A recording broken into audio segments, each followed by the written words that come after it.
Jacquelyn, when we... You can call me Jackie. Well, you can call me Maestro.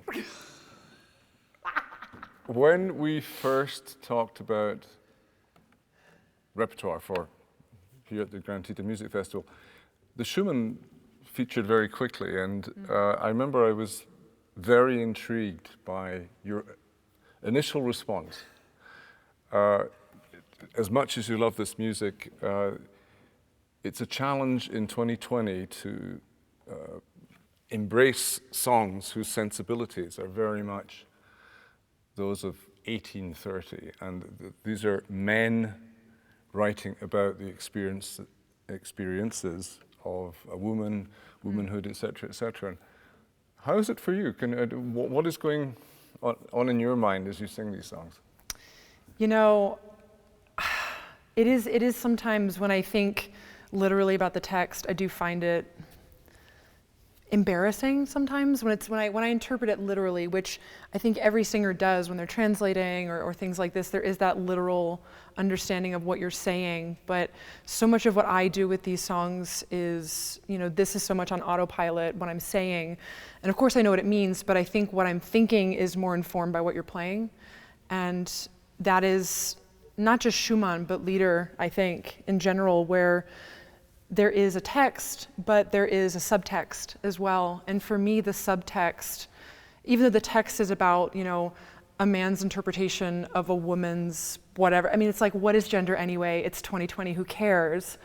But I think it's interesting to have that subtext of a more human experience of, connecting with someone, that immediate connection, or creating new life, things like this that I think, no matter if you take gender out of it completely, which I think is very possible with these songs, there is something much deeper and much more universal there. I think they get kind of an unfair reputation, like a bad rap, basically. Yeah. It is written like for any voice type, basically. Any voice type can sing these songs.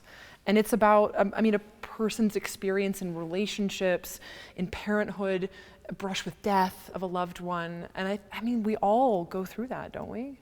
I'm also interested by what you just said about sometimes certainly you're listening to the piano and it's beyond words, and I'm thinking about one of the most unique qualities in this work, because it really is a very compact song cycle, is that long postlude. The fact that the music with which the cycle begins comes at the very end. And what is, there will be people obviously watching and listening who may not know these songs, or may not know they know these songs. What is going through your mind at the very end? Because it's an unusually long, yet an incredibly brilliant stroke of genius too. Isn't the better question what's going through your mind? Oh. I'm out of words at that point. Okay. so over to you, Maestro. Do you know what goes through my mind? Do you know that wonderful quote from, it's the Four Quartets, the T.S. Eliot? In my end is my beginning. Yeah, but we will not cease from exploration, and the end of all our exploring will be to return to where we started from and to know the place for the first time.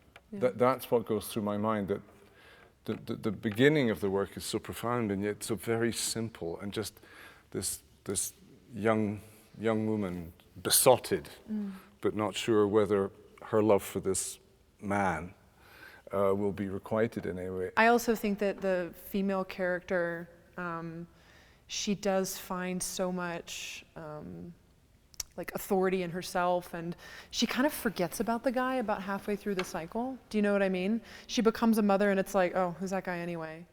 But she does really kind of find her own voice throughout this cycle, throughout this relationship. And I think it would be, in the cycle of her life, when she comes back to where she started, it would be a mistake to attribute it to, oh, it's because she met that guy. No, it's because she lived a life.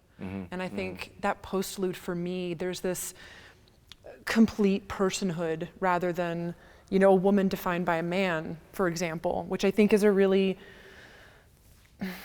reductive interpretation of some very dense music in that way, emotionally dense. But I do think that there is such a strong character development, and the writing for voice changes so much too. The other thing I quite like to do also is factoring out the audience. What do you mean? I mean by that if there's a very large group of people sitting there, I could have them all but I just like to, and I suppose you're losing yourself in the song, but I just like to imagine with whomever I'm performing. It's in just a small, intimate setting, and this is not, it is for an audience, of course it is for people, but it's just the enormity of having 700 people sitting here. But in that moment, it's just about 2 people or it's just about 4 people, and I find that, and then it sort of comforts me. I think one of the reasons I'm a conductor is I'm sure I could never look at an audience.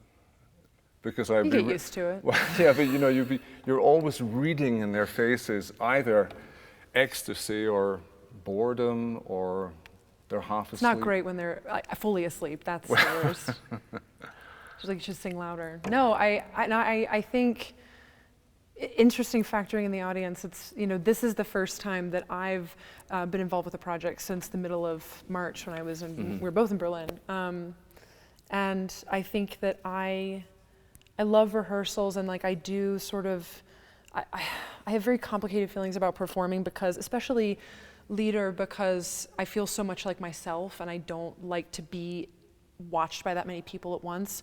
But I will very much miss the audience for this series of performances that we'll do, because I do love it when I can look at people and it takes the focus off of me, and I feel like we're just having a conversation, and I'm not so worried, I'm not so self-conscious, and it becomes a group activity, not just me presenting something or you and I doing something for all of these people, but it is something like we are all musicking together. And I think more than anything else, I've really missed that.